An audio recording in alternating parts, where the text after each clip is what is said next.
BNP মনে করছে PR জনগণের আকাঙ্ক্ষা পূরণ করবে না, বাকি অনেক দল মনে করতে পারে যে পিআর দিয়ে কাজ হবে। তো তারা ইলেকশনে যাবে, ইলেকশন মানুষ যদি 71% মানুষ মনে করে তাদেরকে ভোট দেয়, তাহলে তারা সেই পিআর ব্যবস্থা বাংলাদেশে চালু করবে। এইটা হচ্ছে বন্দোবস্তগত, শাসনতান্ত্রিক এবং পুরো সাংবিধানিক গঠনগত একটা পরিবর্তন। এই পরিবর্তনে জনগণের অংশগ্রহণ ছাড়া পরিবর্তনটা হয় না। মানে আমি আমার এই খেয়াল খুশি মতো কথা বললে কিন্তু হবে না। ফলে আবারও বলছি, রাস্তা দুটো, কেউ পথ বেছে নিতে পারে। আরেকটা পথ হচ্ছে ইলেকশন, যে ইলেকশনটা বাংলাদেশের রাজনৈতিক দিক থেকে, ভূ রাজনৈতিক দিক থেকে, সমভ্যন্তরীণ দিক থেকে এই মুহূর্তে খুব প্রয়োজনীয় আমরা মনে করি। ফলে নির্বাচনের মধ্য দিয়ে জনগণ যে ব্যবস্থাকে সমর্থন বেশি করবেন তারাই বিজয় অর্জন করবেন, তারাই সেই ব্যবস্থা করবেন। যদি কথার কথা ধরেন আমি পিআরের পক্ষে বললাম, আমরা পিআরের পক্ষে বললাম, জনগণ আমাদেরকে বিজয়ী করলো না, তাহলে আমরা কি করবো? আমরা এটা নিয়ে লড়াই চালিয়ে যাব।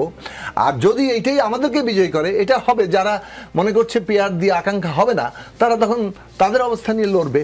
এখন প্রশ্ন হচ্ছে যে আপনি আসলে বলবেন না, এটা ঠিকই ও বলেছে যে বিএনপি ধরেই নিচ্ছে বিএনপি জয়লাভ করবে। আপনি বলছেন যে কথাটা সঠিক নয়, কিন্তু আসলে যখন আবার প্রশ্ন আসছে যে জনগণ ঠিক করুক কোনটা ঠিক বেঠিক, তখন আপনারা ধরে নিচ্ছেন বিএনপি জিতবে। তো এই জায়গাটা ঠিক নেওয়াটা ঠিক হবে না। আমরা জনগণকে মানে জনগণ যে রিপাবলিকের মধ্যে জনগণই ক্ষমতার কেন্দ্র, তাদেরই নির্ধারক শক্তি, তাদেরকেই বিচার্য ভার দিতে হবে। তারা ভোটের মাধ্যমে সেটা করবেন এবং সেইখানে সমস্ত জনগণের অংশগ্রহণের জায়গাটা তৈরি হবে। কারণ একটা রিপাবলিকে আপনি ইচ্ছামতো নাগরিক ঠিক করতে পারেন না। আর যদি মানে ওই যে যদি আপনি ইনক্লুসিভ না করে আপনি মনে করেন না আমার পছন্দ অনুযায়ী নাগরিকরাই নাগরিক, বাকিরা নাগরিক নয়, তাহলে আপনি আবারও ফ্যাসিবাদ কায়েম করছেন। ফলে সেই জায়গাটা তৈরি হওয়া দরকার। এখন এই জায়গাতে ধরেন রাজনৈতিক বিতণ্ডার যে জায়গা, আমি যে জাতীয় নাগরিক পার্টির প্রতিনিধি এখানে আছেন, এটাকে তাদের তরুণদের নিয়ে রাজনৈতিক দল, সেটাকে আমরা সবসময় অভিবাদন জানিয়েছি। যে দেশের তরুণরা রাজনীতিতে আগ্রহী হয়, সেটা তার এই দেশের ভবিষ্যতের জায়গাটা অনেক স্পষ্ট হয় কিংবা আরও আশাবাদী হয়ে ওঠে। কিন্তু এই কথা যদি বলেন যে আপনারা তো ঈদের পরে আন্দোলন, ওই আন্দোলন, এই আপনারা তো আন্দোলন করে সফল হন নাই, ব্যাপারটা অ্যাজ ইফ যেন জুলাই আকাশ থেকে এসে নেমে এসছে এবং সেটা সফল হয়ে গেছে, আর এটার সাথে এইভাবে কম্পেয়ার করা যায়, তাহলে আপনার গণ অভ্যুত্থানের গঠন কিভাবে হয়, একটা গণ অভ্যুত্থানের প্রেক্ষাপট কিভাবে তৈরি হয়, সেই জিনিসটাকে অস্বীকার করেন। এবং এই যে 15 বছর ধরে এতগুলো মানুষের গুম খুন অত্যাচার লড়াই সংগ্রাম, তাদের দিনের পর দিন মানে আত্মত্যাগ, এই সব কিছু নাই হয়ে যায়। তো সুতরাং কোনো সংগ্রামকেই এই যে রাজনীতির এই বাকবিতণ্ডাটা সম্পূর্ণভাবে পুরনো বন্দোবস্তের, আমি এটার সাথে নোট দিয়ে রাখলাম যে এই পুরো অ্যাপ্রোচটাই সঠিক নয়। আমরা পুরো লড়াইটা এখানে হয়েছে, লড়াইয়ে জমিন তৈরি হয়েছে এবং এই লড়াইয়ে কোনো একক দলের, এনসিপির কোনো একক কৃতিত্ব নাই। এটা ছাত্র সমাজের একটা আন্দোলন থেকে তাদের উপর গুলি হয়েছে এবং সেই গুলি মানুষকে ঐক্যবদ্ধ করে ফেলেছে। সমস্ত অভিভাবক, সমস্ত শ্রেণী পেশার মানুষ এবং সমস্ত রাজনৈতিক দল যারা আন্দোলনকারী ছিল, তারা এটার মধ্যে যুক্ত হয়ে পড়েছেন। এই সম্মিলিত উত্থান হয়েছে। এনসিপি এখনো নিবন্ধন পায়নি, অনুষ্ঠানে আসতেও দেরি করছে, ভোটের মাঠে তারা কেমন করবে ঠিক জানে না। হেলাল, ফেব্রুয়ারিতে নির্বাচন, পরের সরকারের নির্বাচিত বা নিযুক্ত কোনো পদে আমি থাকবো না, প্রধান উপদেষ্টা বলেছেন। বিস্তারিত একটু বলছি।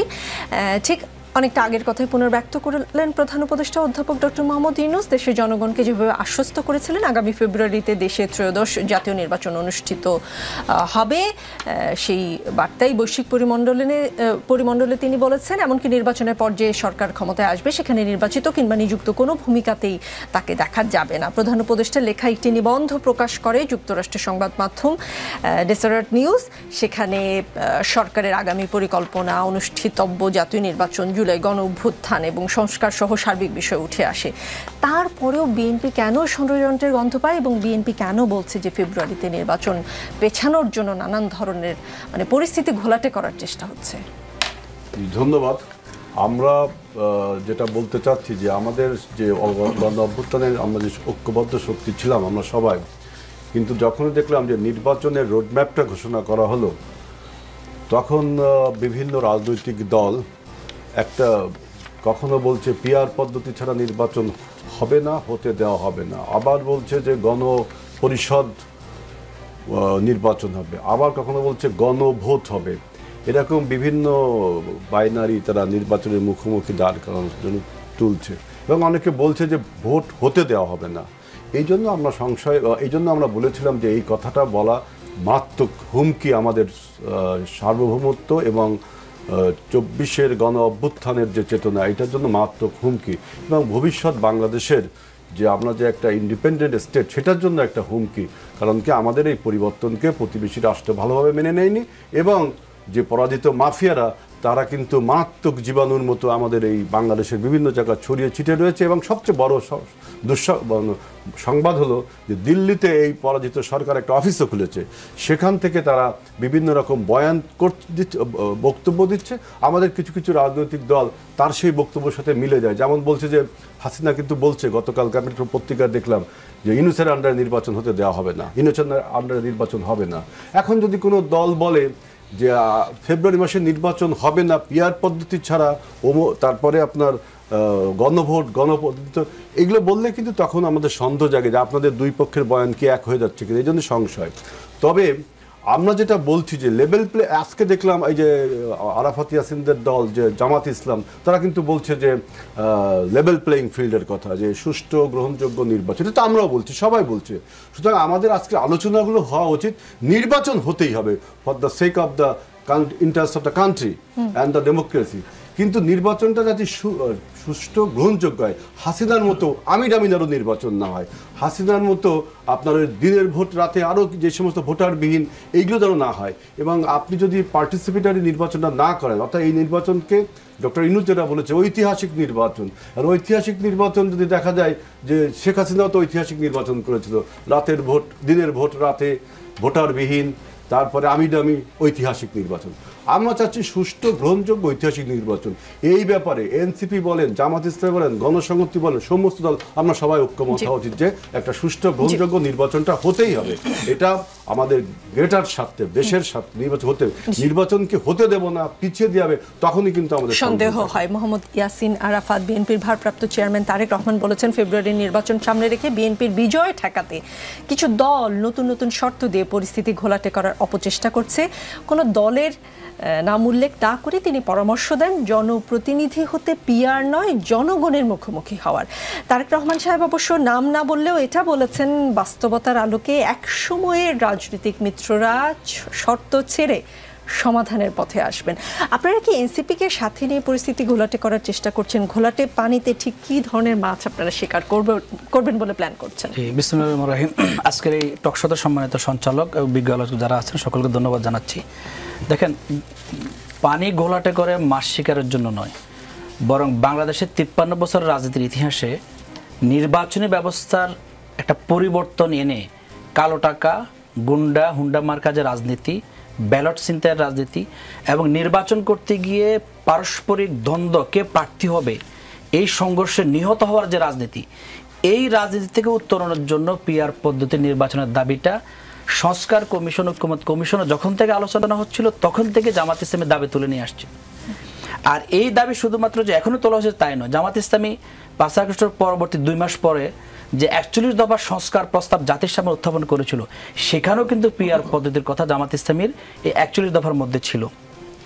এর আগে 1992 সালে জামাত ইসলামীর তৎকালীন সহকারী সেক্রেটারি জেনারেল মোহাম্মদ কামরুজ্জামান শহীদ, তিনি তার লেখনীর মাধ্যমে বইয়ের প্রকাশ করেছেন। অধ্যাপক গোলাম আজম এই থিওরিটা প্রথম উত্থাপন করেছিলেন। সুতরাং এই বিষয়গুলো হঠাৎ করে আসা কোনো বিষয় না। এখন কেন জামাত ইসলামী সহ অনেকগুলো দল এই ইস্যুতে কথা বলছে, আন্দোলন করছে, এটা আপনি এনসিপির কথা বলেন বা অন্যান্য রাজনৈতিক দলের কথা বলেন, আমরা বলছি যে যেই তরি বা যেই পদ্ধতি দিয়ে আমরা বারবার নদী পার হয়েছি, নির্বাচনী বৈতরণী পার হয়েছি, সেখানে প্রতিবারে কথা আসছে, বিতর্কের কথা আসছে, সেই জায়গায় একটা পদ্ধতি হিসেবে পিআর পদ্ধতি উন্নত পদ্ধতি হতে পারে, এই জায়গাগুলোতে বেরিয়ে আসা সম্ভব হতে পারে। দেখেন, 2024-এর নির্বাচনে আমি এবং ডামি নির্বাচন ছিল, তারপরেও আওয়ামী লীগের আভ্যন্তরীণ কোন্দলে 150 জন নিহত হয়েছে। এখানে আভ্যন্তরীণ কোন্দলে যারা নিহত হয়েছে তার মধ্যে পথচারীও ছিল, সাধারণ জনগণও ছিল, কিন্তু কোন্দল করেছে তারা। আমরা আশঙ্কা করছি যখন নির্বাচনের তফসিল ঘোষণা হবে, বিভিন্ন রাজনৈতিক দলের ভিতরে প্রার্থীর দ্বন্দ্বে এই ঘটনা আবার ঘটতে পারে এবং সেটা এখন ব্যাপক আকার ধারণ করতে পারে। আপনি সমকালের রিপোর্টে দেখেছেন 9 মাসে বিএনপির 150 জন নিহত হয়ে গেছে, এখনো নির্বাচনী তফসিল ঘোষণা করা হয়নি। তাতেই এই যে খুনোখুনির রাজনীতি, এই রাজনীতিটা কেন হয়? যখন মফস্বল থেকে বা গ্রামীণ পর্যায় থেকে কোন একটা নির্দিষ্ট আসনে কে প্রার্থী হবে সেটা নিয়ে যখন দ্বন্দ্ব সংঘাত শুরু হয়ে যায়, এই সংঘাতগুলো তখন বেশি ঘটে। এই জন্য জাতির বৃহত্তরের স্বার্থে আমরা একটা নতুন ফর্মুলা জাতির সামনে উত্থাপন করেছি। আমরা 19 জুলাই ঐতিহাসিক সোহরাওয়ার্দী উদ্যান আমাদের সমাবেশের মাধ্যমে ডিক্লেয়ার করেছি। এর পাশাপাশি সভা সমাবেশ সেমিনারের মাধ্যমে বিভিন্ন আলাপ আলোচনার মাধ্যমে আমরা সেটা জাতির সামনে তুলে ধরেছি। এবং ইতিমধ্যে ব্র্যাকের যে একটা জরিপ হয়েছে সেখানে 71% জনগণ এই জরিপে, আমি তো যতদূর জানি এটা সুজনের আচ্ছা হতে পারে, সুজন বা ব্র্যাক যে জরিপ করেছে সেখানে 71% পিয়ারের পক্ষে এসেছে। সুতরাং পিয়ারের পক্ষে জনগণের সাড়াও পাওয়া যাচ্ছে। আমরা আশা করছি এই জায়গায় আরাফাত, আপনি বলছেন পিয়ারের পক্ষে, কিন্তু সেই জরিপে স্পষ্ট বলা আছে সেটা উচ্চ কক্ষে পিয়ার চায় 71% মানুষ। আপনারা তো নিম্নকক্ষেও যাচ্ছেন এবং সেটার জন্য সেটারই আসলে বিএনপি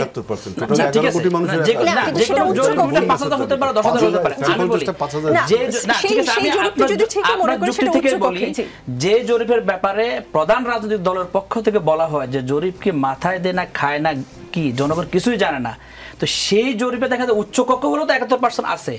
এখন জনগণের কাছে তো জানতে চাওয়া উচিত, বলতে মানে জানার সুযোগ দেওয়া উচিত যে জনগণ এই ব্যাপারে কি বলে। আপনি দেখেন বাংলাদেশের রাজনীতিবিদ যারা, সেটা যাচাই করার একমাত্র উপায় তো ভোট। না সেটা যাচাই করার উপায় বলছে যে এখন যে সংস্কার হচ্ছে, আপনি প্রথম দফায় 40 দিন, দ্বিতীয় দফা 26 দিন আলাপ আলোচনা করে কিছু বিষয়ে ঐক্যমত প্রকাশ করলেন। সেই বিষয়গুলো তো জাতির সামনে এখনো পর্যন্ত আইনি প্রক্রিয়া, আইনি ভিত্তির মধ্যে যায়নি। আমরা বলছি সে প্রক্রিয়া সহ পিয়ার পদ্ধতি সহ সার্বিক বিষয় যদি অধ্যাদেশ জারি হতে পারে, গণভোট হতে পারে, এর মাধ্যমে জনগণ রায় দিতে পারে যে আসলে বাংলাদেশের নির্বাচনে যে হত্যার সংস্কৃতি, হুন্ডা গুন্ডার ভোটের সংস্কৃতি, ব্যালট ছিনতাইয়ের সংস্কৃতি, নমিনেশন বাণিজ্যের সংস্কৃতি, এই জায়গাগুলো উত্তরণের জন্য পিয়ার পদ্ধতি একটা মুখ্য পদ্ধতি। আমি আসছি ইয়াসিন আরাফাত, আরো প্রশ্ন নিয়ে আসছি। মুশফিকুস সালেহিন, আপনি একটু দেরি করে এসেছেন। আমি আসলে একটা মন্তব্য করেছি অনুষ্ঠানের শুরুতেই, আপনি নিশ্চয়ই পরবর্তীতে অনুষ্ঠানটি যখন দেখবেন আপনি শুনে নেবেন। আপনার অনুপস্থিতিতে মন্তব্য করেছি বলে আমি আসলে ডিসক্লেইমার দিলাম। সালেহিন, রাজনীতির নতুন প্রেক্ষাপটে এবার নতুন জোট নিয়ে নির্বাচনে অংশগ্রহণের ছক চূড়ান্ত করেছে জামায়াতে ইসলামী। সমমনা ইসলামী দলগুলো নিয়ে জোট গঠনের প্রাথমিক কাজ এর মধ্যে অনেকটা এগিয়েছে। জাতীয় নাগরিক পার্টি এনসিপির সাথেও জামায়াতের কৌশলগত নির্বাচনে জোট হতে যাচ্ছে বলে ইঙ্গিত দিয়েছেন দলের শীর্ষ নেতারা। তারা দুজনেই নায়েবে আমির। জাতীয় নাগরিক পার্টি এনসিপির সাথেও আমি শেষ করি, এর সাথেও জোট নিয়ে আলোচনা চলছে। জামায়াতের এরই মধ্যে অর্ধেক কাজ এগিয়েছে বলে জানিয়েছেন জামায়াতে ইসলামীর নায়েবে আমির অধ্যাপক মুজিবুর রহমান। এনসিপি তাহলে জামায়াতের সাথে জোট করছে এবং সেটার 50% কাজ এগিয়ে গেছে। আপনারা ঘোষণা কবে দিবেন এই বিষয়ে, নিবন্ধন পাওয়ার পর? আচ্ছা, ধন্যবাদ এবং সালাম এবং শুভেচ্ছা যারা রয়েছেন সকলকে, এবং আপনার প্রতি দুঃখ প্রকাশ করছি কিছুটা দেরি হয়ে গেছে। আমি পিসিআরে বসে আপনার কমেন্টটা শুনেছি। তো যেটা বলতে চাচ্ছিলেন যে কবে ঘোষণা দিব, এটা আমার মনে হয় জামাতে ইসলামীর ওনারা ঘোষণা দিতে পারেন, কারণ ওনাদের দিক থেকে বোঝা যাচ্ছে মানে যদি এই রিপোর্টটাকে ওনারা এন্ডোর্স করেন যে তাহলে হয়তো ওনাদের দিক থেকে ওনারা 50% এগিয়েছেন। আমাদের দিক থেকে আমরা এই ধরনের কোনো আলোচনায় যাইনি এবং এই ধরনের কোনো ঘোষণা দেওয়ার প্রেক্ষাপট এখনো 0%, এই ধরনের কোনো প্রেক্ষাপটও এখনো তৈরি হয়নি। কেননা আমরা এখনো নির্বাচনে জোটে যাওয়ার আগে সংস্কার কেন্দ্রিক বিভিন্ন বিষয়ে ঐক্যমত আমাদের বিভিন্ন দলের সাথে রয়েছে। সেটা আসলে বিভিন্ন দলের সাথে আপনারা দেখেছেন ঐক্যমত কমিশনের বৈঠকের মধ্যেই বিভিন্ন বিষয়ে আমরা একমত হয়েছি, কিন্তু এর বাইরে নির্বাচনী জোটের ব্যাপারে আমরা এখনই ভাবছি না। কেননা আমরা নির্বাচনী জোট নিয়ে তখন ভাববো যখন আগামী নির্বাচনটা আসলে কি রকম হবে সেটা নিয়ে আমরা পরিষ্কার একটা ধারণা পাবো। আগামী নির্বাচন কি আসলে দুটো হাউসে হবে, মানে উচ্চকক্ষ এবং নিম্নকক্ষ থাকবে, নাকি আগামী নির্বাচন আগের সিস্টেমে হবে? আগের সিস্টেমে নির্বাচন হলে সেই নির্বাচনে আমরা যাবো কিনা সেটা নিয়েও আসলে আমাদের মধ্যে প্রশ্ন রয়েছে। সো এই কারণে এখনই আমরা আসলে এই প্রশ্নের উত্তরটা দেওয়ার সময় এসেছে বলে মনে করি না। তবে আমরা যেটা বলতে চাই সেটা হচ্ছে জাতীয় নাগরিক পার্টি আমাদের স্বকীয় যে রাজনৈতিক ধারা আমরা নির্মাণ করতে চাই, সেই স্বকীয় রাজনৈতিক ধারা নির্মাণ করে যদি ভবিষ্যতে কখনো কেউ, সেটা যে কেউ হতে পারে, আমরা বিবেচনা করতে পারি যে তাদের সাথে আমরা নির্বাচনে এই ক্ষেত্রে যাবো কিনা, কিন্তু সেটা নিয়ে ভাবারও সময় এখন আসে। সালেহীন, নির্বাচনে যাবো কিনা এই কথাটি আজকে তারেক রহমান সাহেব যখন বলেছেন বিএনপির বিজয় ঠেকাতে কিছু দল নতুন নতুন শর্ত দিয়ে পরিস্থিতি ঘোলাটে করার অপচেষ্টা করছে, তার এই আশঙ্কার সঙ্গে মিলে যায় কিনা আপনার এই কথাটা? প্রথমত ওনার যে প্রিমাইজ, উনি যে ধরে নিচ্ছেন যে বিএনপি আসলে, মানে ওনার কথা শুনে এটা এরকম মনে হতে পারে যে আসলে বিএনপি মনে করছে বিএনপি জিতে যাবে। বাস্তবতা কি আসলে এরকম কিনা, এটা কিন্তু একটা বড় প্রশ্ন। বিএনপি সর্বশেষ 2008 সালের নির্বাচনে কত % ভোট পেয়েছিল? সম্ভবত 32 বা 33। আমি ধরে নিতে পারি যে গত 10 বছরে, অবশ্যই 15 বছরে একটা জনপ্রিয়তার হার হয়তো বেড়েছে, কিন্তু আবার এটাও সত্য গত 10-15 বছরে বিএনপির নেতৃত্বে বারংবার আন্দোলন করেও এই ঈদের পরের আন্দোলনগুলো সফল হয়নি। তো সেই কারণে বিএনপির যেই আত্মবিশ্বাস, এই আত্মবিশ্বাসটা কতটুকু বাস্তবতার সাথে মেলে, এটা তো একটা প্রশ্ন থেকেই যায়। তাই প্রশ্নটা আসলে বিএনপিকে ঠেকানোর বিষয় না। মানে আমরা যদি আমাদের জায়গা থেকে বলি, ধরুন আমরা একটা নবীন রাজনৈতিক দল হিসেবে এটা 1 বছরের মধ্যে ক্ষমতায় যাওয়ার যেই আলাপটি, এটা অনেকেই বলতে পারেন এটা আসলে উচ্চাভিলাষ, বা এটা আসলে অনেকে মনে করতে পারেন অসম্ভব। তো আমরা আসলে প্র্যাকটিক্যাল রাজনীতিটার যেই জায়গাটায় করছি, এনসিপির আপনি যদি ফরমেশন দেখেন, আপনারা যদি যারা অতি পরিচিত সামনের 8-10 জন মানুষ, এর বাইরে যদি আপনি এখানে যে 200 মানুষের অন্তত সেন্ট্রাল কমিটির ফরমেশন দেখেন, এখানকার অনেক মানুষেরই নির্বাচনের রাজনীতিতে আসার কোনো প্রয়োজন ছিল না। এইখানে আমরা এসেছিলাম কেননা আমাদের মনে হয়েছিল এটা একটা ঐতিহাসিক সুযোগ বাংলাদেশের এই যে একটা গণতান্ত্রিক সিস্টেম, এই সিস্টেমটাকে একটা ইতিবাচক রূপান্তর করার। সে কারণেই আমরা এই রাজনীতিতে এসেছি, এবং সে কারণে আমরা মনে করি যে এই যে জোটের পাওয়ার, পুরনো পাওয়ারের যে গেম, সেই গেমে ঢোকার চেয়ে আমরা পাওয়ারের গেমে একটা ব্যালেন্স আনা প্রয়োজন মনে করি। সে কারণে কিন্তু আমরা সংস্কারের উপর বারবার জোর দিচ্ছি। আমরা যখন বলছি যে সংস্কার, আমরা গণপরিষদ নির্বাচনের কথা বলছি, এইটা বিএনপি গত আগস্ট মাস থেকে যা ঘটেছে, মানে ওনারা তো 6 তারিখেই বলেছিলেন যে 3 মাসের মধ্যে নির্বাচন দিতে। পরবর্তীতে জনগণের মনোভাব বুঝে ওনারা বিষয়টাকে আস্তে আস্তে সরে এসেছেন, কিন্তু তারপর থেকে যত রকম সংস্কারের আলাপ দেওয়া হয়েছে সবগুলোতেই ওনারা এক ধরনের জুজুর ভয় পেয়েছেন এবং ভয় দেখিয়েছেন যে নির্বাচন পেছানো ষড়যন্ত্র। কিন্তু আমরা দেখছি যে ডক্টর ইউনূস গত ডিসেম্বরে দাঁড়িয়ে যেই উইন্ডোর ভিতরে, ডিসেম্বর থেকে জুনের ভিতরে নির্বাচন হবে বলেছিলেন, সেই উইন্ডোর ভিতরেই নির্বাচনের তারিখ ঘোষিত হয়েছে, এবং সেখানে ওনাদের প্রেফার্ড যে টাইম, সেখানেই নির্বাচন হচ্ছে। তার মধ্যে কিন্তু কি কি বিষয়ে সংস্কার হওয়া প্রয়োজন সেই বিষয়ে আমরা মোটামুটি এক ধরনের ঐকমত্যে পৌঁছে গেছি, কিছু কয়েকটা বিষয় বাদে। এখন প্রশ্নটা হচ্ছে, আমরা বারবার আলাপ করি যে আমরা ফেব্রুয়ারিতে কি হবে, কিন্তু আলাপটা হওয়া উচিত যে আগামী 5 মাসে কি হবে। আগামী 5 মাসে এই সংস্কারগুলো বাস্তবায়ন করতে কি কোনো সমস্যা রয়েছে?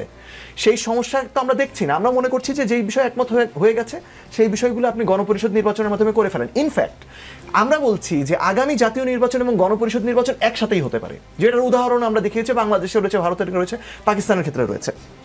তার মানে বিএনপি যদি ধরেও নেই ক্ষমতায় যাবে, মানে আগামী নির্বাচনে জিতবে, তারপরে ওনারা নির্বাচনে যাবেন, রাষ্ট্রের দায়িত্ব নেবেন, সেই সাথে গণপরিষদ ফাংশন করবে, কোনো সমস্যা নাই। তাই বিএনপি যেই আশঙ্কাটা করছে এটা সম্পূর্ণ অমূলক, এবং আমরা মনে করি যে আসলে এখনকার সময়ের সংস্কারের যে প্রয়োজনীয়তা, বিএনপি অবভিয়াসলি 31 দফা দিয়েছেন, 31 দফা দেওয়ার ক্ষেত্রে সাকিব ভাইদেরও একটা বড় ভূমিকা ছিল ওনারা একসাথে আসার ক্ষেত্রে। তো বিএনপি, কিন্তু আমরা যে পরিমাণ চেঞ্জ চাই, বিএনপি সেই চেঞ্জের মাত্রাটা ওনারা ওইভাবে উপলব্ধি করেন না। এই কারণে কিছু কিছু ক্ষেত্রে আমাদের উল্টা মনে হয় যে ওনারা সংস্কার বিরোধী হয়ে যাচ্ছেন। জি, জুনায়েদ সাকি, পিআর পদ্ধতিতে জনগণের অধিকার পরিপূর্ণ হবে না বলে মন্তব্য করেছেন বিএনপির মহাসচিব মির্জা ফখরুল ইসলাম আলমগীর। ওদিকে পিআর পদ্ধতি নিয়ে সুজনের একটি জরিপ, সেখানে দেশের 71% মানুষ সংসদের উচ্চকক্ষে পিআর চায়। দেশের 71% মানুষ যখন উচ্চকক্ষে পিআর চাচ্ছে, জনগণের অধিকার পরিপূর্ণ হবে না জেনেও দেশে এত সংখ্যক মানুষ কেন পিআর চাচ্ছে, কি মনে হয় সেটা নিয়ে আপনারা কোনো ওয়ার্কআউট করেছেন কিনা, কোনো কাজ করেছেন কিনা? মানে পিআর পদ্ধতিতে দেশের মানুষের অধিকার পরিপূর্ণ করতে পারবে না বলে আপনার দল মনে করে কিনা? ধন্যবাদ। দেখুন, পিআর বিষয়ে আমরা আমাদের অবস্থান তো দীর্ঘদিনের, আমরা পিআর পদ্ধতি নিয়ে আলোচনা উত্থাপন করেছি, এবং আমরা বলেছি যে ওয়েস্টমিনিস্টার পদ্ধতি একমাত্র উদাহরণ নয়। ফলে পিআর পদ্ধতি, মানে এই যে দুটো মিক্সিং পদ্ধতি আছে বিভিন্ন দেশে, আমাদের সেই জায়গায় অধিকতর প্রতিনিধিত্বের জন্য দরকার। কিন্তু এই বিষয়ে আমরা যখন একটা ঐকমত্যের ভিত্তিতে একটা কর্মসূচি প্রণয়ন করছিলাম ফ্যাসিবাদ বিরোধী লড়াইয়ের সময়, সেই সময়েই এই বিষয়ে ঐকমত্য তৈরি হয়নি, যার ফলে আমরা এটাকে আপাতত রেখে, এটা দলীয় তৎপরতা রেখে আমরা ঐক্যবদ্ধ জায়গাটাকে গুরুত্ব দিয়েছি, কেননা ফ্যাসিবাদের পতনই আমাদের মূল লক্ষ্য ছিল, অন্যতম মূল লক্ষ্য ছিল। এবং এটা তো ঠিকই যে, যেমন ধরুন, আমরা তো চাইলেই আর আমাদের চাওয়া দিয়ে এই সমস্ত বাংলাদেশ বদলে দিতে পারি না, যতক্ষণ না পর্যন্ত আমরা সংখ্যাগরিষ্ঠ হচ্ছি। এখন এই ক্ষেত্রে রাস্তা আছে দুটো, হয় আপনি একটা বিপ্লবী অভ্যুত্থানের মধ্য দিয়ে আপনি ডিটারমিনিং ফ্যাক্টর, আবারও বলি নির্ধারক নেতৃত্ব কর্তৃত্ব হিসেবে হাজির হবেন, সমস্ত দেশের উপরে আপনার নেতৃত্ব এবং কর্তৃত্ব কায়েম করতে পারবেন। যদি পারেন তাহলে আপনি আপনার টার্মসে অনেকগুলো পরিবর্তন করতে পারেন। আরেকটা হচ্ছে যদি না, কোনো একক শক্তি নেতৃত্ব এবং কর্তৃত্ব কায়েম যদি করতে না পারে, যদি এটা সম্মিলিত হয়, তখন আমরা কালেকটিভলি অ্যাডভান্স করবো কনসেনসাসের ভিত্তিতে, সমঝোতার ভিত্তিতে। তাহলে আমাদের ঐকমত্য কিংবা সমঝোতা যতটুকু হয়েছে সেটা যাচ্ছে। যেগুলোতে সমঝোতা হচ্ছে না এটা মীমাংসাটা করবে কে? একটা গণতান্ত্রিক ব্যবস্থায় এই মীমাংসাটা করবে কে? আপনি আরেকটা বিপ্লব করতে পারেন, অ্যাটেম্প নেন, বিপ্লব করেন। আর যদি আপনি মনে করেন যে না বিপ্লব আমরা ঠিক আছে করব, কিন্তু এইটার মীমাংসার আরেকটি পথ হচ্ছে নির্বাচন, তাহলে আপনি যেসব বিষয়ে একমত না, ধরেন আমাদের দলের যা প্রস্তাব তার মধ্যে ছাত্রদের একটা অংশ, উল্লেখযোগ্য অংশই তারা এনসিপি গঠন করেছেন, বাট ইউ ক্যানট ক্লেম যে এই জিনিসটা আমাদের একক জায়গা। এটা করেন যদি, তাহলে রাজনীতিতে এমন একটা আবারও মানে যে যে যে বীজ বপন করবেন সেই বীজটা আমাদের ভবিষ্যতের জন্য ভালো নয়। আমরা রাজনৈতিক মেরিট নিয়ে তর্ক করেন, বিরোধ করেন, সেটা আমরা সবসময় পক্ষপাতী। যেমন মেরিট নিয়ে বিতর্ক হচ্ছে, আপনি এই পিআর নিয়ে বিতর্ক হচ্ছে, আমরা রাষ্ট্র ব্যবস্থার কী ধরনের গঠন করতে চাই, এমনকি আমরা মনে করি যে গণপরিষদ হবে নাকি সাধারণ সংসদ হবে, সেখানে অ্যামেন্ডমেন্ট হবে নাকি আমাদের প্রস্তাব যেমন সংবিধান সংস্কার পরিষদ হবে, সেই তর্কগুলো চলতে থাকবে। These are merits. এই পলিটিক্যাল তর্ক আমাদের দেশের গণতান্ত্রিক রাজনীতিকে বিকশিত করবে।